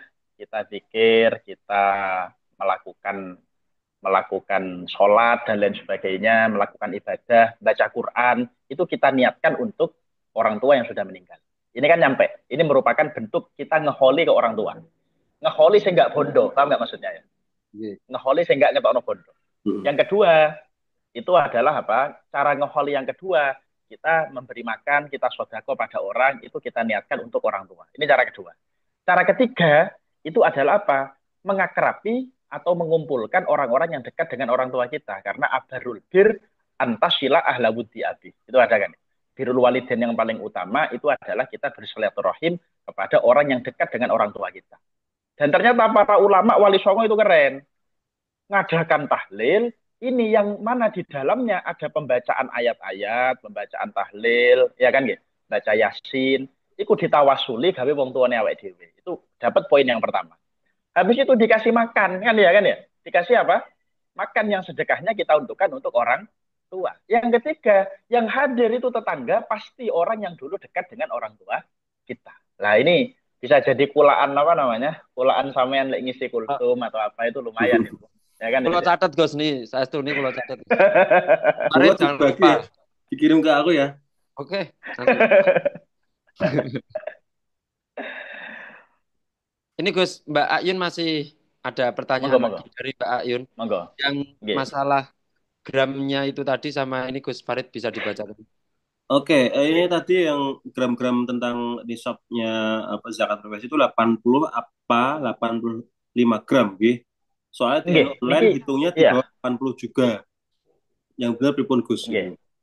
Nggih, niki gini ya, Mas. Apa namanya, Mbak? Bahwa saya yang tahu itu pendapat yang 77,5 sama 82. Apa maksudnya? 77,5, 82. Sebenarnya ini bisa kita ikuti karena mohon maaf ya, hitungan nisab zaman dulu sama dikurskan gram sekarang ini kadang penghitungannya orang beda-beda. Penghitungan para ulama itu beda-beda. Seperti penghitungan zakat fitrah ini kan beda-beda kan, ada yang 2,5, 2,7, 2,75, ada yang 3 kilo. Ya kan ya? Ini karena apa? Karena mohon maaf, instrumen yang digunakan untuk penghitungan berat ketika masa lalu sama masa sekarang itu berbeda. Akhirnya menimbulkan beberapa penafsiran yang berbeda, termasuk berkaitan tentang nisab atau standar suatu harta dizakati. Kalau saya ya lebih saranin kita ambil yang 80, yang tengah-tengah. Atau kalau perlu 77,5. Karena semakin minimal kita masuk minimal ya, 77,5 kita andaikan kalau 80 tadi nyampe 136 juta. Tadi saya hitung-hitung 136 juta. Oke. Kalau 77,5 kita andaikan berapa? Misalkan 130 juta. Oke. 130 juta. Maka apa? Maka ketika sudah nyampe batas itu dan itu bertahan selama 1 tahun tidak berkurang sama sekali karena bear market dan lain sebagainya pada saham, maka apa? Maka kita katakan bahwa itu wajib zakat. Itu Mas. Jadi kalau saya lebih menyarankan ambil yang 80 ya. Karena kalau ambil yang lebih atas itu resiko, agak resiko. Oke, agak resiko. Mungkin mengatakan ini. Ini ada lagi Gus yang kurban. Gus Farid monggo. Oke, pripun? Oke, kalau ini dari Mbak Ayun juga, ini kalau korban pas Idul Adha itu wajibnya sekali seumur hidup atau tiap tahun Gus? Oke, kurban itu nggak wajib ya. Mohon maaf, kurban itu hukum asalnya sunnah. Oke, hukum asalnya apa? Sunnah. Tapi apa? Tapi kesunahan yang itu sifatnya tikror. Tikror. Jadi setiap tahun terus disunahkan. Sampai sekarang misal apa namanya kurban kambing, tahun depan kurban sapi. Ini nggak apa-apa. Ini justru malah dianjurkan karena kesunahannya apa? Itu tikror. Sehingga yang sekali seumur hidup itu adalah akikoh. Ya. Baru kalau akikoh itu kesunahannya sekali seumur hidup. Kok sudah melaksanakan akikoh, maka apa? Maka mau akikoh lagi, jatuhnya bukan akikoh, tapi justru jatuhnya sodakoh. Menjadi sodakoh. Gitu. Kira-kira seperti ini, Mbak. Jadi misal kayak Gus Farid ini mau apa namanya sedekah atau kurban setiap tahun sapi gitu nggak masalah nggak Gus, malah baik nggih. Buatan apa-apa. Buatan apa-apa. Nanti di sana kendaraannya nganggur, Mas. Capek. Nanti tak Siapkan tumpaki kula. terlalu banyak. Kalau kurban ini diniatkan untuk keluarga yang sudah wafat juga bisa nggak Gus? Itu khilaf ya, meskipun Hmm. ada yang mengatakan boleh. Jadi Imam Romli kalau bukan salah. Jadi itu tetap khilaf, tapi secara umum dikatakan nggak apa-apa, masih boleh. Gak apa-apa Mbak Ayun. Jadi misal jenengan mau kurban, terus diniatkan untuk kerabat atau orang tua atau keluarga yang sudah meninggal itu nggak masalah. Iya, yang nggak boleh itu kurban, sedangkan sapi sama kambingnya sudah meninggal. Itu Nah, nggak itu boleh. yang nggak boleh itu. Nggak boleh Ya itu. kan ya.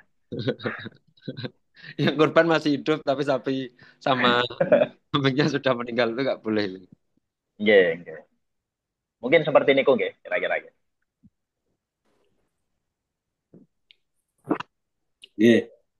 Ini Neng Sulma kayaknya mau tanya Gus Farid. Sudah siap-siap ini. Oh enggak. Oh nggak jadi. Kok nggak jadi Neng? Ini berarti saya masih kepikiran mending ketika kita emang belum punya uang itu, mending kita bisa sedekah melalui jasa gitu. Cak Ebit gitu. Jasa misal katakan ada Nggih, orang nggih. datang itu minta Dekat sedekah tenaga. kita ya kita langsung antar aja ke kantor Layisnu terdekat gitu. Itu juga mas. Boleh Nggih, nggak? nggih saya. Maksudnya kan kita belum sampai kayak Nabi terus karena milih di pasar nanti tak bayar kan itu kan belum mampu kan jadi kita antar aja ke kantor Layisnu itu nggak apa-apa. Insya Allah Wisnu bisa untuk memberikan. Kalau enggak ya nanti biasanya ya orang-orang yang di Wisnu nanti yang mau nggak mau bersedekah. Besok barangkali aja Lazis NK. Apa itu? Lembaga amil zakat nyantri kilat ya kan. Keren banget kan itu. Hmm. Enggak repot dewe malah mubeng terke. Diambil ya Gus ya. Dia ambil ra usah wis nambah-nambah kerjaan. Gak Oke, usah. oke, monggo teman-teman silahkan jika ada pertanyaan monggo. Kalau tidak kita cukupkan ini. Saya hitung sampai 3 kali nih. 1, 2, 3. Wah nggak ada Mas Wasari. Nyerah. Nggak ada. Kalau nggak ada mau ditutup sama Gus Farid ini. Oke, ini karena uh, tidak ada penanya lagi, Cak Ebit, jadi kita cukupkan ngaji kita Siap. hari ini. Mungkin ada Nggih. closing Oke, statement dari Gus Ebit karena dulu. pertemuan Tutup. terakhir, monggo jika ada closing statement dari Gus Ebit atau nanti sekaligus doa, gitu. Oh, sampun, sampun. Gus sekali doa Apa Gus. nggih? Biasanya nek teng nyantri kilat niku nek pertemuan terakhir pasti pemateri atau narasumbernya maring itu Gus. Doa, nggih. Ngoten nggih. Nggih, nggih, siap, Itu siap, nanti siap. ada bonus juga. Derekaken, derekaken. Nggih, Ya, monggo. ya itu tadi ya. Jadi intinya kita dalam hidup upayakan balance ya. Balance. Jadi sebab kadang gini kayak Mas Fasrori itu senengnya pakai produk New Balance. Tahu produk New Balance ya? Karena itu ada. Jadi senengnya pakai produk New Balance tapi hidupnya nggak balance. Nah ini kan nggak baik gitu ya ibaratnya. Gitu. Jadi kita upayakan dalam hidup saran saya cuma satu ya. Eh, wa ahibbalin nasi matuhibbu li nafsi. Jadi upayakan kita ketika treatment kita ketika melayani terhadap orang lain, kita bagaimana sekiranya treatment kita ketika kita disenangi itu bagaimana? Kalau misalkan kita bertamu ke orang, suka kalau dikasih suguhan makanan, ya sudah kalau ada tamu, kita beri suguhan makanan. Sehingga apa? Sehingga bagaimana Allah memperlakukanmu itu sangat bergantung dengan bagaimana kamu memperlakukan orang lain. Kok ternyata kamu memberi orang lain itu masih bersifat perhitungan, maka jangan salahkan seandainya Allah nantinya kepada kamu juga memberikan sesuatu secara perhitungan. Jadi mungkin itu guys kesimpulan saya karena mohon maaf ya, saya bukan model kiai yang suka ngasih kata-kata hari ini ya, hitungannya guys. Jadi insya Allah sudah cukup saja itu ya, cukup. Mari kita akhiri apa namanya? Kita akhiri pertemuan pada malam hari ini dengan bacaan doa dan semoga apa yang kita dapatkan dari awal pertemuan sampai akhir betul-betul bisa menjadi ilmu yang bermanfaat dan barokah. Amin Allahumma amin. Dan goalsnya semoga apa yang ilmu yang kita dapatkan nggak cuman menancap pada hati tapi dipraktekkan dalam bentuk apa namanya dalam bentuk aksi. Gitu ya. Bismillahirrahmanirrahim. Allahumma shalli sayyidina Muhammad wa sayyidina Muhammad. Alhamdulillah rabbil alamin. Allahumma ya Allah. Allahumma kama araftana bi annana la syai'a lana wa la ilma wa la amala lana wa la haula wa la quwata lana. Falidzalika fawwadna wa wakalna umurana wa mushkilatina mimma yata'allaqu bid dunya wa mimma yata'allaqu bil akhirah ila hadratika ya aziz ya nasir ya hafid ya shaiba asmail husna. Allahumma ya Allah, Allahumma ja'al sayyiatina sayyati man ahbabta wa la taj'al hasanatina hasanati man abghadta bi rahmatika ya arhamar rahimin. Rabbana zalamna anfusana wa illam taghfir lana wa tarhamna lanakunanna minal khasirin. Allahumma haqqiq murada masyayikhina wa murada abaina fina ya Allah. Allahumma taqabbal minna innaka antas samiul alim wa tub alaina innaka antat tawwabur rahim. Sallallahu ala sayyidina Muhammad wa ala alihi wa baraka wasallam. Alhamdulillah rabbil alamin. Surah bin nuril Fatihah. Syaitanirrajim. Bismillahirrahmanirrahim. Ya Rabbi ya nasta'in nasrul muslimin suratul mu'minun ta'ala wal ma'dud. Oke, terima kasih banyak Cak Ebit, Gus Aziz Muhammad atas ilmunya, semoga bermanfaat. Dan terima kasih juga buat teman-teman peserta yang kilat pada malam hari ini. Yang ngaji fikih filantropi ini diselenggarakan oleh Nyantri Kilat bekerja sama dengan NU Care Layusnu. Oke, dan jangan lupa teman-teman bisa follow media sosial NU Care Layusnu, Instagram dan X NU Care_Layusnu, di Facebook PP Layusnu, di TikTok NU Care.Layusnu, di YouTube NU Care, dan bisa teman-teman akses ngaji fikih filantropi ini di kanal YouTube-nya NU Care. Teman-teman juga bisa sedekah Ramadan sekali lagi di nucare.id/Ramadan atau zakat fitrah di nucare.id/program/zakat fitrah 2025. Dan juga teman-teman jika ingin bersedekah untuk Palestina bisa di nucare.id/program/peduli Palestina. Dan terakhir teman-teman juga bisa membayar fidyah atau kafarat melalui nucare.id/program/fidyah 2025. Oke. Terima kasih sekali lagi buat Cak Ebit dan teman-teman semuanya. Kami selaku moderator Farid Nabil dan juga siapa? Saya Fasrori. Oke, mohon maaf sebesar-besarnya apabila selama menemani teman-teman banyak salah, banyak kekurangannya. Oke. Sekali lagi terima kasih. Wal muwaffiq ila aqwamit thariq. Wassalamualaikum warahmatullahi wabarakatuh. Waalaikumsalam warahmatullahi wabarakatuh. Izin pamit.